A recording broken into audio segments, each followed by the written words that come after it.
Halo semuanya, perkenalkan nama saya Muhammad Tarikat, NPM saya 24312205.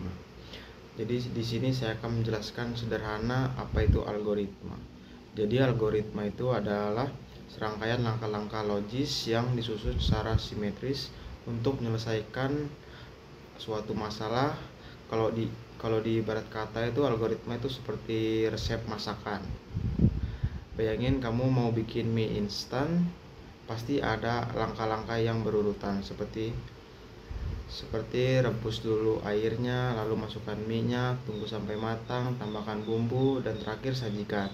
Nah, itu adalah contoh sederhana dari algoritma dalam kehidupan sehari-hari. Jadi algoritma itu nggak selalu harus berkaitan dengan komputer. Kita sebenarnya sering banget menggunakan algoritma itu tanpa sadar.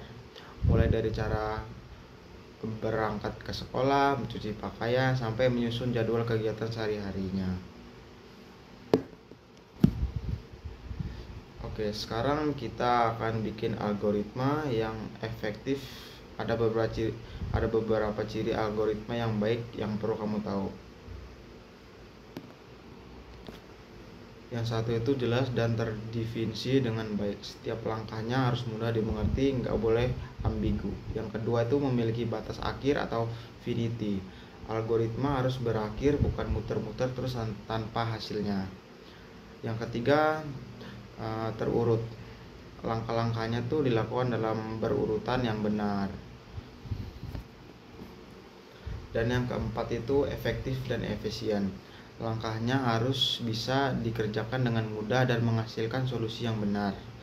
Dan yang selanjutnya itu yang kelima, memiliki input dan output algoritma, menerima masukan lalu menghasilkan keluaran atau hasil akhirnya. Oke, contohnya itu kalau kamu punya algoritma untuk mencari angka terbesar dari 3 angka, maka inputnya adalah 3 angka tersebut dan outputnya adalah angka yang paling besar. Dan selanjutnya itu kita akan ke struktur dasar algoritma. Nah, dalam dunia pemrograman, algoritma biasanya dibangun dari 3 struktur dasar utamanya. Yang satu itu sequence. Ini adalah urutan langkah yang dikerjakan satu persatu dari atas ke bawah, misalnya baca data, hitung hasil, dan tampilkan hasilnya. Dan yang kedua itu percabangan. Struktur ini digunakan kalau kita punya pilihan atau kondisi. Contohnya itu jika nilai lebih dari 70 maka dinyatakan lulus, jika tidak maka gagal. Nah, itu adalah contoh algoritma yang percabangan. Dan yang ketiga perulangan.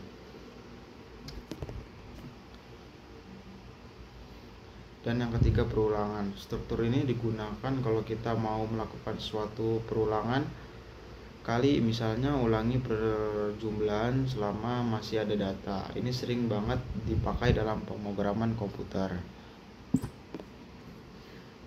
Jadi tujuan dan manfaat algoritma itu apa sih? Jadi tujuannya itu adalah menyelesaikan masalah secara efisien dan logis.